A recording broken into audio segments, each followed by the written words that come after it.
The only way to truly self-discipline yourself is to have just as much discipline in what you say as what you do. If you're watching this video, you need to discipline your communication skills just as much as you need to discipline yourself. As I've been going through my journey of self-improvement through the valley of communication, I've understood a couple different things about discipline. Discipline often gets served to us as an action, when in reality, discipline is really a mindset.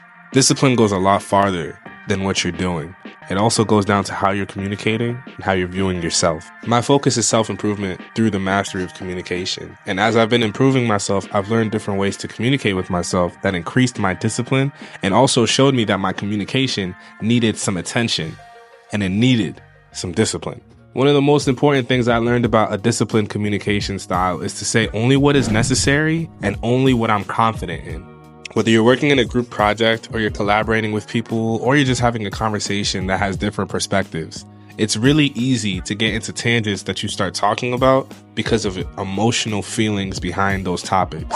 Maybe you have memories that you're bringing up, maybe you've been told something by certain people, or maybe you just feel very strongly about certain topics, so it makes you want to expand on those topics. But a lot of times you might not have the facts to back up the information that you want to speak on. What I mean by saying only what's necessary and saying only what you're confident in is don't put yourself in positions where you're going to end up talking just for the sake of being heard.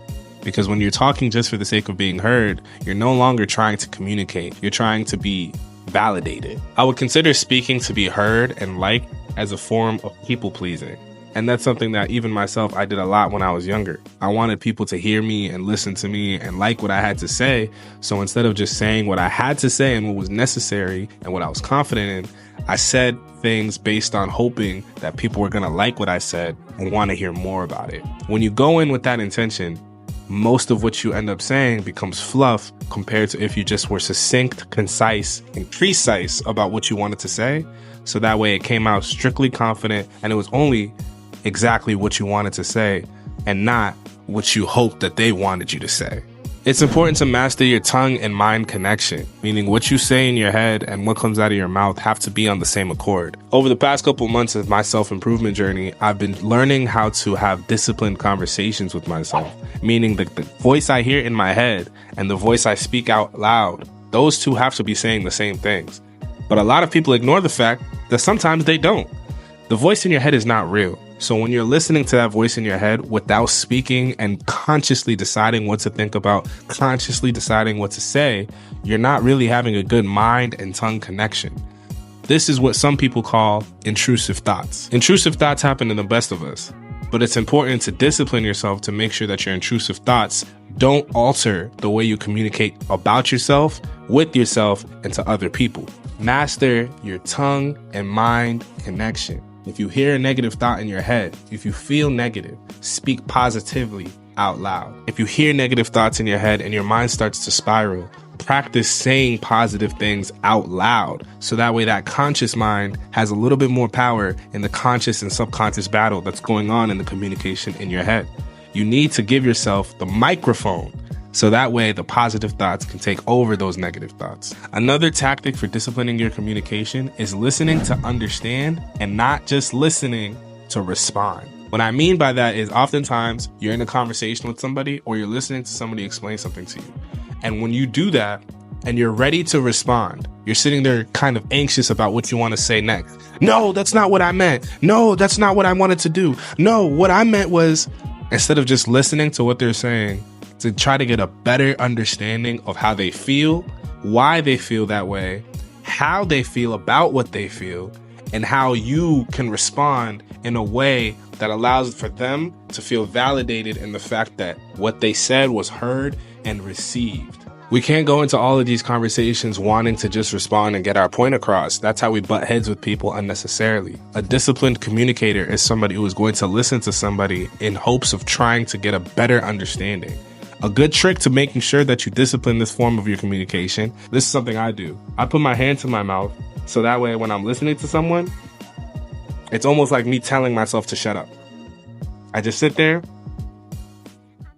I hold, and that helps me focus on what they're saying. Sitting there and kind of like twiddling your thumbs, kind of anxious because you have something you want to say, it's going to take a little bit of time for you to learn how to discipline yourself in the sense of listening to understand and not to respond.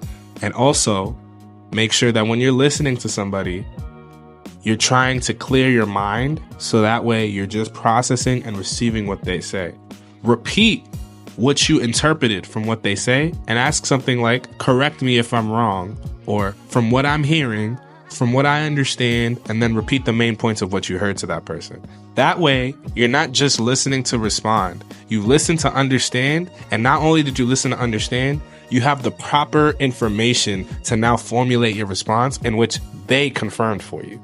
And this goes into my last point about disciplining your form of communication. Speak with a point. Don't just speak to be heard. This is something I used to do all the time when I was younger. And honestly, I didn't really stop doing this until sometimes I probably still do it, to be honest. But I like talking so much. I really like connecting with people and collaborating with people. And my instinct is to talk to people.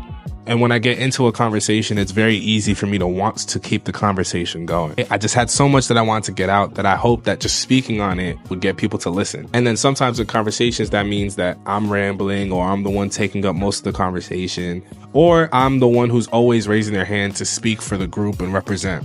These are not bad habits, and these are not bad traits to have.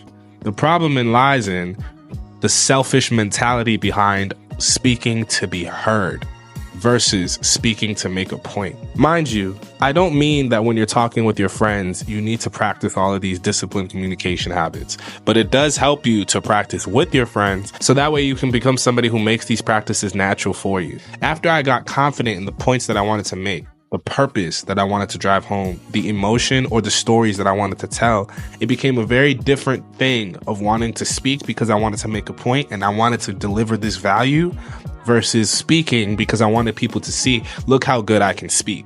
And that's just the truth behind it. We all have egos. We're all people that want to be validated in some way, shape, or form. Anybody who acts like they don't want to be validated is completely lying. That's the reality of being human. Being able to discipline how much validation you want, being able to understand that you seeking validation isn't your true purpose and isn't what you truly need to be doing in life.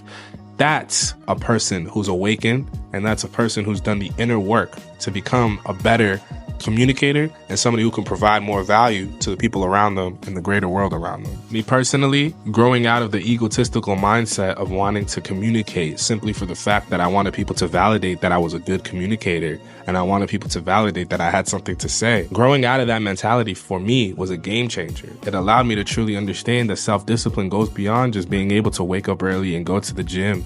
It goes into the fact of how I view myself, how I want to deliver value to other people, how I treat others, and how I communicate what I want to communicate to myself and to the people around me. And from there, the bigger world.